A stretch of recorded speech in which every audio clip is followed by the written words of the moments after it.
Bienvenidas y bienvenidos a todas las coordinadoras y coordinadores locales y a sus equipos técnicos estatales. El día de hoy yo tengo el gusto de compartir con ustedes la presentación La educación socioemocional, herramienta para formar niñas, niños y adolescentes resilientes. La educación socioemocional, como ustedes conocen, ha sido la base del trabajo del Programa Nacional de Convivencia Escolar desde su implementación en el año 2016. Y en este contexto, por la pandemia del COVID-19, creemos que es una estrategia que sirve de contención y soporte socioemocional a toda la comunidad escolar, incluyendo al alumnado, madres, padres de familia y o tutores, al personal docente y directivo, para que precisamente vayan superando estas situaciones de estrés, duelo, que generan emociones negativas, como el enojo, la tristeza, la desesperación, la falta de motivación, la apatía, entre otras. Antes de continuar con poder dialogar con ustedes acerca de estos efectos y cómo poder coadyuvar a través de nuestros materiales para ayudar a los estados emocionales de nuestras niñas, niños y adolescentes, voy a abrir un paréntesis para poder aclarar algunos conceptos claves en la parte de educación socioemocional, los cuales van a servir de recordatorio para aquellas coordinadoras y coordinadores locales que nos han acompañado en todo el trayecto formativo y evolutivo del programa, pero también pueden ser el piso común para aquellos coordinadores que hoy recibimos con agrado y que sean bienvenidas y bienvenidos también a esta gran familia del Programa Nacional de Convivencia Escolar que se unen a nosotros. El primer concepto que vamos a describir es el de emociones. Las emociones son respuestas ante situaciones que se viven a diario. Estas van a ser originadas por un estímulo interno o externo. ¿A qué me refiero un estímulo interno? Puede ser un pensamiento. Los mexicanos siempre decimos un sexto sentido, un presentimiento que empieza con esta parte interna, o puede ser un estímulo externo como el ladrido de un perro, o que suene mi celular, o que una persona me llame, ¿no? Entonces, estos estímulos van a provocar una reacción biológica o psicológica en mi cuerpo. Biológica desde que me sude la frente, desde que me dé taquicardia, hablar en público y entonces me enrojezco o empiezo a titubear mi voz. Es una respuesta o una respuesta psicológica que puede ser el pensamiento que me va a generar ese estímulo. Bueno, todo esto es lo que la persona o lo que va a hacer que la persona origine una determinada respuesta. Esta respuesta va a estar encaminada a protegerse o adaptarse. Por tanto, las emociones tienen una funcionalidad y tienen una duración. En el caso de las emociones va desde milimésimos de segundos hasta horas. Los fenómenos afectivos se clasifican precisamente con la duración que tengan. Hablamos de emociones, aquellas reacciones intensas que duran muy poco, desde, como yo les comentaba, desde segundos hasta horas. Después hablamos de sentimientos, que son cuando ya empieza la etiqueta cognitiva a yo saber qué estoy realmente sintiendo, y pueden durar largos periodos de tiempo e incluso toda la vida. Y entonces ahí es cuando se convierten en rasgos de personalidad. Y por eso decimos, esa persona es muy agresiva o está muy resentida. Entonces, porque precisamente esa persona ya asimiló una emoción como rasgo de personalidad. Pero tenemos algo como intermedio, que son los estados de ánimo. Esos estados de ánimo son reacciones menos intensas que las de una emoción, e incluso van provocadas por un contexto más que por un estímulo interno o externo. En este sentido, pueden durar horas, semanas o meses, por lo que vamos a encontrar en nuestro alumnado son estados de ánimo. Ahí es muy importante hacer la puntualización cuando ustedes trabajen con las escuelas y ellos a su vez con el personal docente. Es muy importante en esto, por los efectos de la pandemia, localizar que no encontremos desórdenes emocionales, que son estados de ánimo negativos, intensos, frecuentes y difíciles de regular, y por lo cual vamos a tener que requerir el apoyo o la canalización de un servicio profesional o en su caso, precisamente hacer con actividades como las que ofrece el programa en la gestión a estados de ánimo más positivos. Bajo esta perspectiva, me regreso un poquito a este contexto que estamos haciendo, las emociones se clasifican. Tenemos emociones positivas y negativas. Las emociones positivas son aquellas emociones que generan un estado de bienestar en la persona, que la persona se siente agradable con ellas. Ejemplo de ello tenemos la alegría, el entusiasmo, la felicidad, entre otras.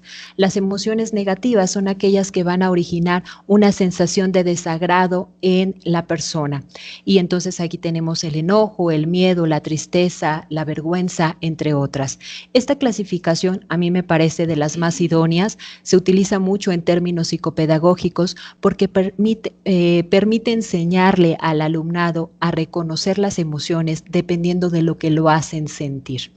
Entonces, considerando esta cuestión, tenemos emociones positivas y negativas. Esto no quiere decir que sean emociones buenas o malas. Todas las emociones tienen una funcionalidad y de ahí que hablemos de inteligencia emocional.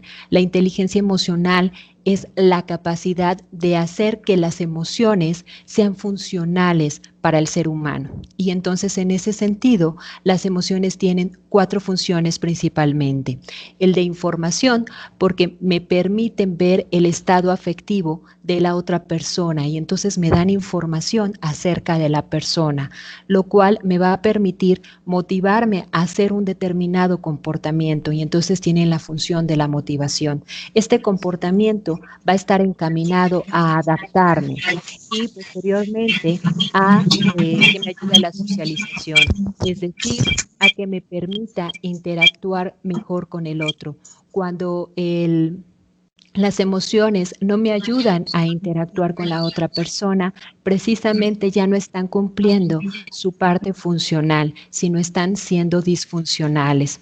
Entonces, en este contexto y bajo esta visualización de que las emociones son la fuerza que mueven al ser humano para tomar decisiones, si se parte de esta conceptualización, las personas necesitamos las emociones a fin de poder pensar, analizar y tomar decisiones dependiendo no solamente de lo que estemos sintiendo, sino también de lo que estemos procesando acá arriba.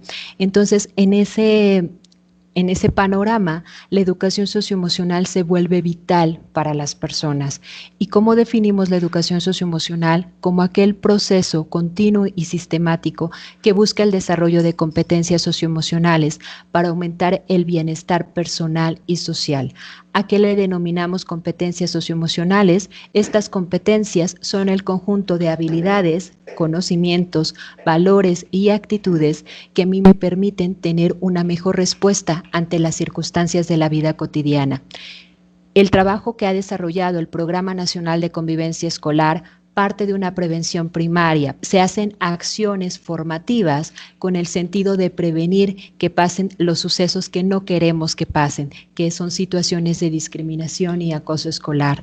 En este sentido, los ejes temáticos que desarrollan los cuadernos del alumnado, las líneas temáticas del fichero de promover la cultura de la paz, tienen el principal propósito de desarrollar estas competencias socioemocionales como la autoestima, el manejo y reconocimiento de las emociones, la resolución de conflictos, la asertividad y de desarrollar valores como la responsabilidad, la solidaridad, la honestidad, la cooperación, el respeto, la responsabilidad, los cuales, si consideramos el contexto actual en el que nos encontramos, se convierten en aprendizajes básicos para que precisamente nosotros como seres humanos desarrollemos actitudes resilientes. ¿Qué conocemos como una actitud resiliente? Pues precisamente es la capacidad que tiene una persona para hacer el uso de los recursos personales y las redes de apoyos disponibles a fin de enfrentar diversas situaciones de riesgo. En este sentido, este aprendizaje que yo obtenga me va a permitir tener un fortalecimiento físico, mental y espiritual. De esta manera, la pandemia se puede ver de las dos caras de la moneda, la que ya estamos todos padeciendo e informando con las emociones negativas que vemos a nuestro alrededor, con estas pérdidas, con estos duelos, pero también se puede ver desde el lado positivo, como una forma o una nueva forma de aprender a ser seres humanos, aprender desde nuestras escuelas y ahorita principalmente desde nuestras casas a vivir y a convivir con las y los otros. Entonces, las personas resilientes son aquellas que a pesar de haber sido sometidas a diversos factores de estrés, adversidad o pérdida, son capaces de recuperarse de estos eventos orientando su vida por medio de un proyecto de vida y un proyecto personal. Esto aquí es muy importante porque, bueno, ahorita que veamos nuestros materiales, la guía del docente de secundaria promueve este trabajo con los jóvenes, que vayan empezando a ellos a tener un proyecto personal y estas metas que les permitan afrontar dichas situaciones como obstáculos. No se trata de que viene la adversidad y entonces me caigo y ahí me quedo. No, se trata de levantarnos y hay que seguir superándonos y continuar para buscar el bienestar tanto propio como el de los demás. En este sentido, ¿qué características tiene una persona resiliente? Las personas resilientes son autónomas. ¿A qué me refiero con esto? Precisamente saben tomar decisiones, son tolerantes a la frustración. Hace un momento les decía, estas personas no por el evento desafortunado que van a sufrir, se van a quedar ahí. No, van a seguir, van a tener la capacidad de aprender de sus errores, identifican y conocen sus emociones y precisamente esto les ayuda a automotivarse. También tienen la capacidad de ser creativas, de ver diferentes aristas de un problema, lo que les puede dar o más bien lo que les da la habilidad para resolver los conflictos. También tienen la habilidad de poder entender al otro, ser empático con el otro. Tienen una autoestima alta porque no solamente reconocen sus emociones y lo que están sintiendo, sino también pueden identificar sus características, sus cualidades. Tienen una visión positiva y optimista del futuro. En este sentido, basan sus relaciones en el cuidado y en el cuidado de las y los demás.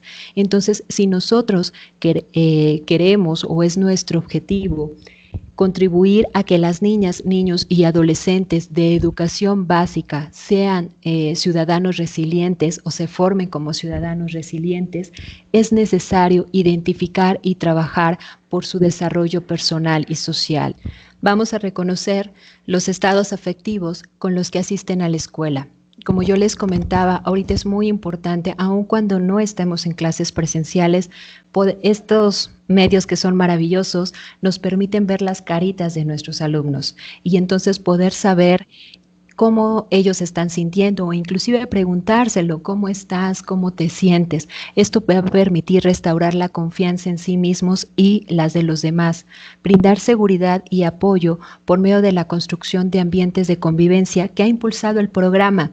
Esto yo no les puedo decir, muchos de ustedes tienen hasta más tiempo que su servidora aquí brindando esta loable labor en beneficio de las niñas, niños y adolescentes, que es crear ambientes pacíficos, inclusivos y democráticos. Es lo que necesitan nuestros niños para precisamente continuar fomentando una cultura de paz y hacer comunidades de aprendizaje resilientes, que precisamente no solamente se enfoque en el bienestar individual, sino en el bienestar colectivo, en restaurar este bienestar que lamentablemente por los efectos de la pandemia nos ha sido robado un poco. Entonces tenemos que crear esta atmósfera y precisamente voy a iniciar con el primer material o de los primeros materiales que desarrolló el programa con esta finalidad, que son los cuadernos del alumnado, que como ustedes saben van desde tercer grado de preescolar hasta sexto grado de primaria, y las guías del docente. Los cuadernos del alumnado van a desarrollar en 6 ejes temáticos algunas competencias socioemocionales que en un momentito paso a explicarles, pero van encaminados y su estructura es muy sencilla a que el alumnado haga las actividades, en este caso apoyado por los integrantes de su familia y en un contexto presencial por el personal docente o directivo. Las guías del docente, a diferencia de los cuadernos, pues van a brindar orientaciones al personal docente para poder acompañar este proceso formativo. Tenemos 3 guías, la de preescolar, la de primaria y la de secundaria. La de secundaria, además de brindar orientaciones, va a brindar el trabajo que se va a desarrollar con el alumnado de secundaria, porque precisamente por la edad ellos no podrían recibir un material como los cuadernos del alumnado, ¿no? Necesitaban recibir un material que fuera más apegado a los intereses del alumno, y entonces aquí, a diferencia de los cuadernos del alumnado, como ustedes saben, en la guía del docente se trabaja con talleres. Son 3 talleres que también abordan los ejes temáticos, pero que permiten de manera más libre y a través de proyectos escolares, que son diferentes estos proyectos de la guía de secundaria de los proyectos que les vamos a hablar el día de mañana. Pero recuerden que los proyectos que habla la guía de secundaria es una obra de teatro, un mural interactivo, ¿sale? Y entonces estos proyectos formativos me van a permitir que ellos pongan en práctica las temáticas que en un momento les voy a explicar. Me paso con los cuadernos del alumnado, que ya vemos aquí que está en pantalla la estructura. Inician con una entrada de 2 páginas, con el tema que precisamente va a ser la competencia socioemocional, la que vamos a desarrollar. En este caso, en el ejemplo, es manejo y resolución de conflictos. Yo espero que tengan la vista de águila como yo para poder leerla, pero bueno, ustedes ya van a recibir el material en breve de manera electrónica y ya posteriormente de manera física en sus escuelas o antes de que sus escuelas las reciban. Una introducción, que es un breve texto que busca adentrarnos en el tema y que los niños puedan saber qué van a aprender también con el propósito que viene ahí en la sesión. Cada uno de los temas de estos 6 ejes temáticos se desarrolla en 4 sesiones, que son secuencias didácticas. Por tanto, como lo veníamos trabajando, es si sensibilizamos a la escuela de que pueda incluir en su planeación, bueno, el personal docente, incluir en su planeación estas sesiones, estaríamos hablando que si un profesor incluye una vez por semana el trabajo con el cuaderno del alumnado, en 6 meses ya termina todo el trabajo. Lo importante también de nuestra labor es comentar que este trabajo sea de forma progresiva. Es decir, si yo inicio con los cuadernos del alumnado, inicio con el eje de la autoestima, pues me tengo que desarrollar las 4 sesiones y luego lo de conocimiento y manejo de emociones. ¿Esto por qué? Porque la estructura del material se basa en el principio de que empezamos por el desarrollo personal para irnos al desarrollo social del alumnado. Por eso es la importancia de que los ejes se trabajen en ese orden. Sin embargo, si es un docente que ha estado trabajando estas temáticas de diferentes maneras y de forma transversal, que ahorita es la propuesta, pues tal vez puedo sacar diferentes secuencias didácticas que me ayuden para el tema que estoy exponiendo. Además, ya también cuentan con el fichero, que también dan ciertas actividades que pueden apoyar a los cuadernos del alumnado. Ustedes ya conocen la secuencia didáctica. La secuencia didáctica es en sus marcas listos iniciamos como una carrera donde se presentan las actividades que el alumnado va a desarrollar, donde ellos van a empezar a ver qué experiencias u opiniones tienen acerca del tema. Luego tenemos manos a la obra, que son las actividades donde se le permite al alumnado precisamente ahí vaciar sus contenidos, bueno, no vaciar sus contenidos, desarrollar los contenidos. Colorín colorado, hemos terminado, son las actividades de cierre, donde ya el alumnado va a poner la reflexión del tema que viene trabajando.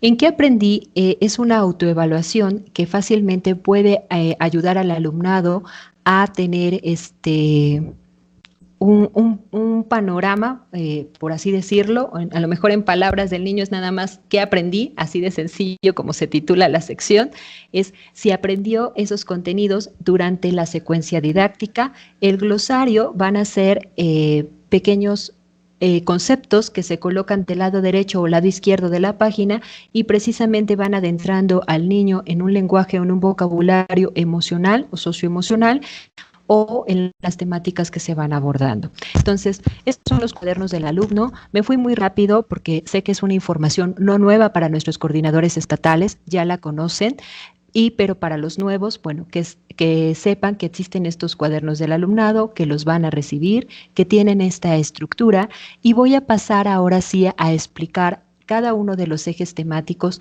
pero precisamente no definiendo los ejes temáticos, sino rescatando ciertas acciones que el personal docente e incluso los padres de familia pueden hacer en este trabajo a distancia para crear actitudes resilientes. Estas actitudes resilientes las vamos a fomentar con el trabajo, con las actividades que ya promueve el programa, o sea, que ya están dentro de estos cuadernos del alumnado, pero también con pequeñas acciones que hagamos que son muy sencillas, muy fáciles y que pueden ser hechas de manera sistemática y frecuente y poder ayudar a que los niños tengan estas actitudes resilientes. Entonces, bueno, empiezo con el primer eje, que es el fortalecimiento de la autoestima. Como ustedes saben, las actividades que se desarrollan en este eje tienen el propósito de dar una visión positiva a las niñas, niños y adolescentes.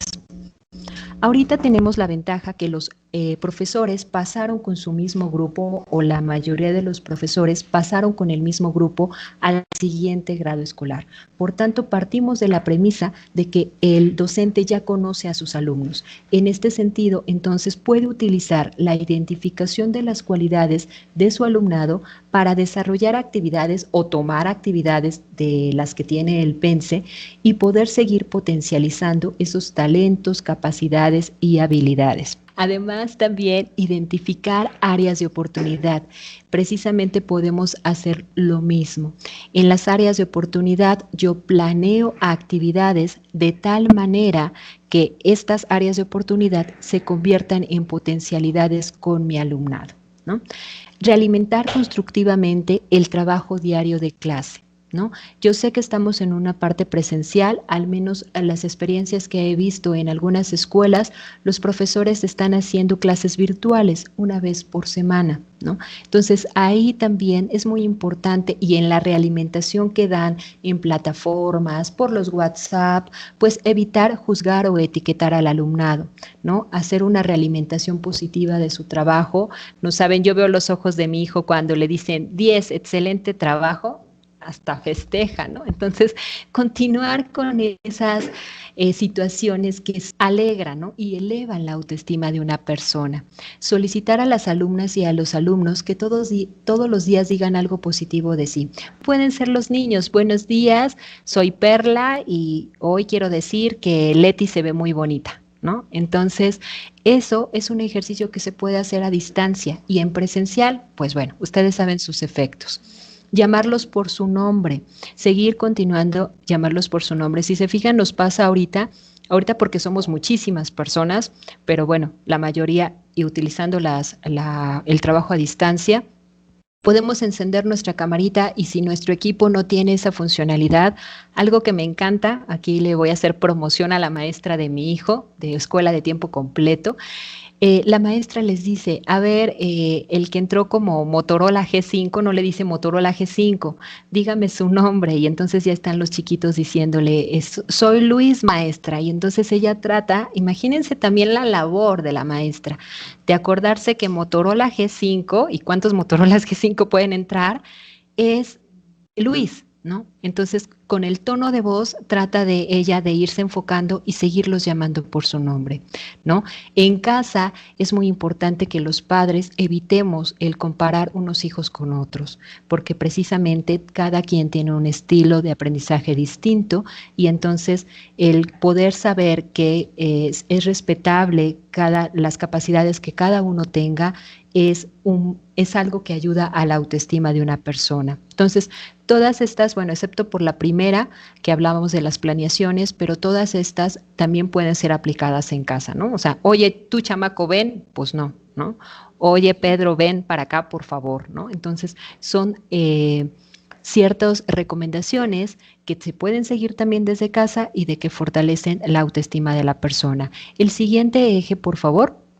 Estamos hablando de el reconocimiento y manejo de emociones. Este eje lo que trata es de ayudar al alumnado a reconocer y expresar sus emociones a fin de no actuar por impulso. Precisamente respirar y poder tener, con esa oxigenación que le doy a mi cabeza, no tener una respuesta agresiva o impulsiva, sino precisamente una respuesta, lo veíamos al inicio, más adaptativa. Y entonces empieza con pequeñas acciones como el ejemplo. Si yo como docente o como padre de familia doy una escucha activa a mis hijas y hijos cuando es solicitada, les estoy enseñando algo, ¿no? O sea, si me arrebato y luego les contesto con lo que yo tengo en mi cabeza o con la emoción que esté sintiendo, pues poco les estoy enseñando de regulación emocional, ¿no? Pero si me doy el tiempo de escucharlos, de tener un contacto visual con ellos que les permita generar confianza y precisamente tanto en clases presenciales como ahorita en sus casas, cuando mi hijo me esté hablando, si yo estoy en el teléfono, pues vas a decir, no me estás haciendo caso, ¿verdad? Pero si yo dejo mi teléfono a un lado, me dirijo hacia él, lo veo a los ojos, puedo entonces también transmitirle que tengo una actitud de interés a de lo que me está diciendo. Esta también que les voy a decir a continuación es una recomendación básica tanto para docentes como para familias del alumnado, que es corregir las conductas inadecuadas con un tono de voz medio. Es decir, se sugiere no alzar la voz, no criticar ni devaluar a la persona o centrarse en la personalidad de la niña o el niño. Únicamente se trata de señalar la conducta errónea. Por ejemplo, Juanito, noto que estás haciendo la letra de forma incorrecta.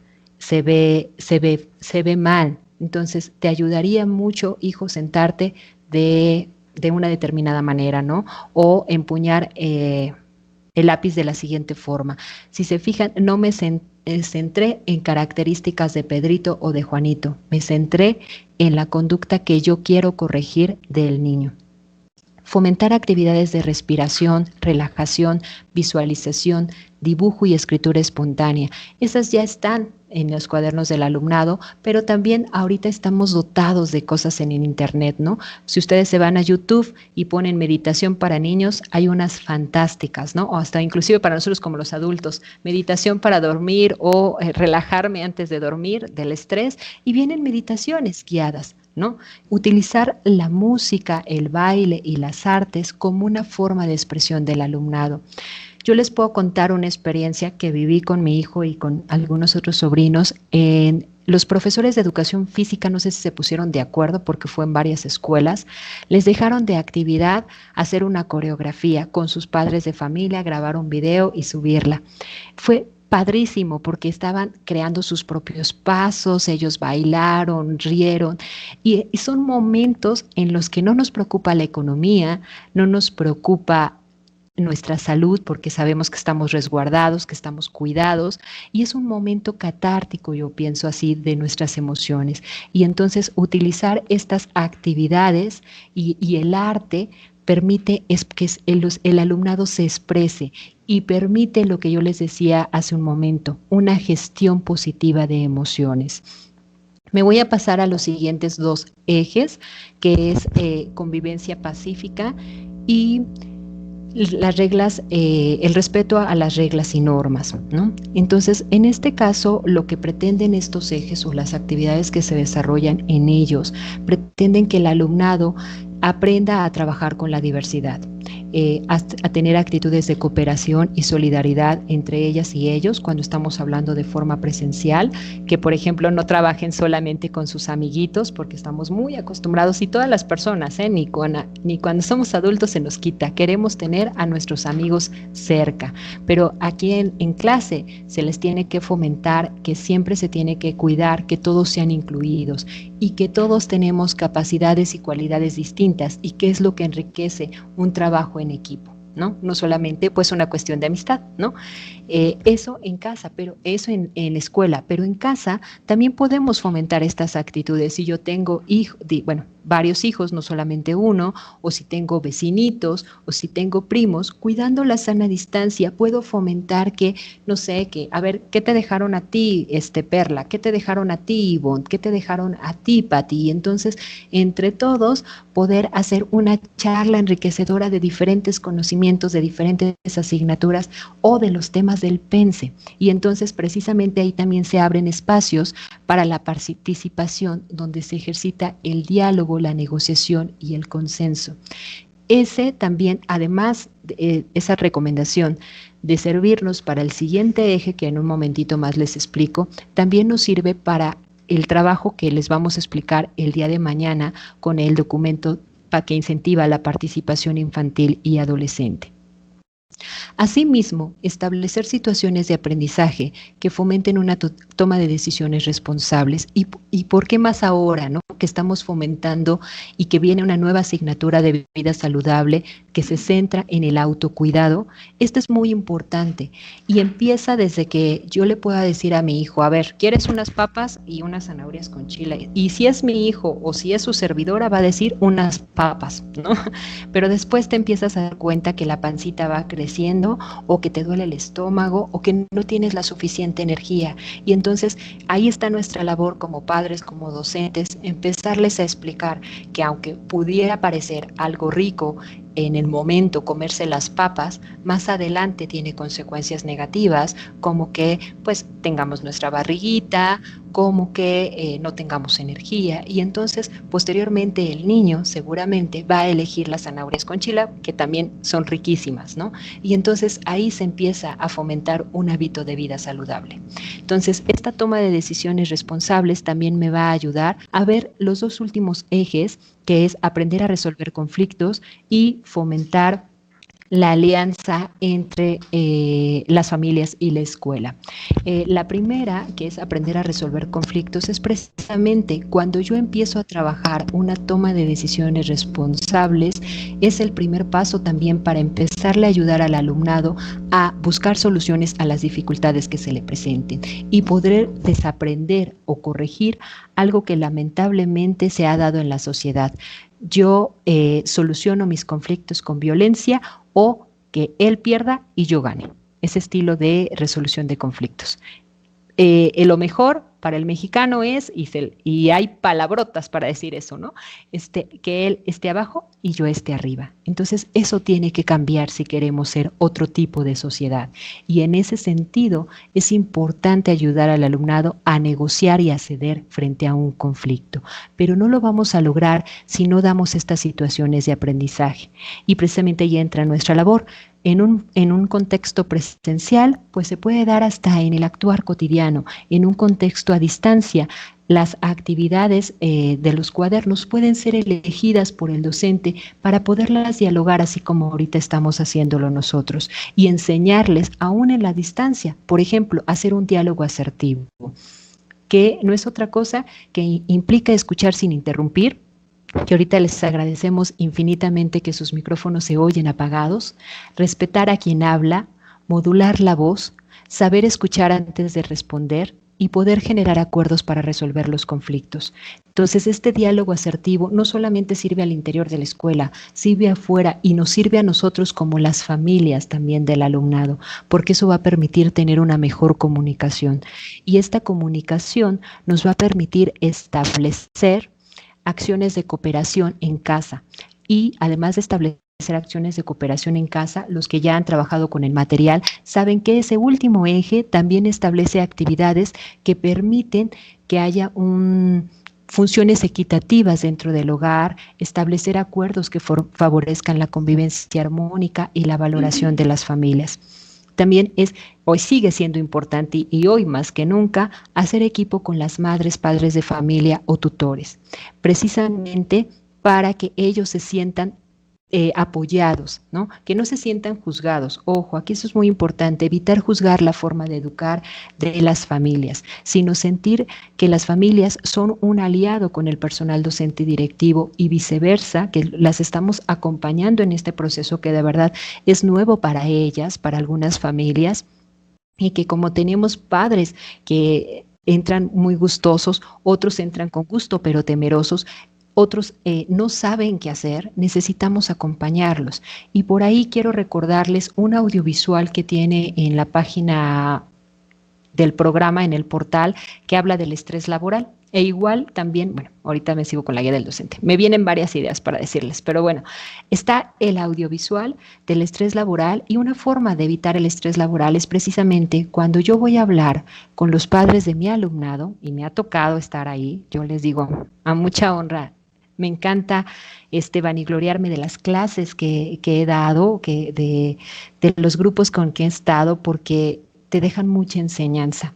Y entonces es muy importante que cuando yo me pare frente a un padre de familia, empiece primeramente a hablarle de las cualidades que ve en su hijo. De esta manera voy a disminuir la actitud defensiva y posteriormente puedo señalar el área de oportunidad que tiene el pequeño, la pequeña o el adolescente. Entonces, y es una manera de que también disminuye el estrés laboral, porque quienes hemos sido docentes dicen, vienen los padres de Israel, y tú dices, hoy ya conozco a los señores, ¿no? Entonces, es una manera de disminuir, ¿no? Porque Israel, como cualquier otro niño o como cualquier otro joven, tiene cualidades, entonces, y hay que rescatarlas primero. Entonces, es un audiovisual que está ahí en el programa y en la guía del docente. Recuerden que aparte de las orientaciones didácticas, también hay un apartado de estrés laboral para los docentes que pueden acompañarnos en este contexto a quienes estamos trabajando en la distancia, que también, wow, qué reto para ellos, y que se han sumado, lo ha dicho el secretario de Educación Pública, con toda la camiseta y con todo el amor. Yo soy madre de familia y tengo unas experiencias muy gratas con cada uno de los profesores de mi hijo.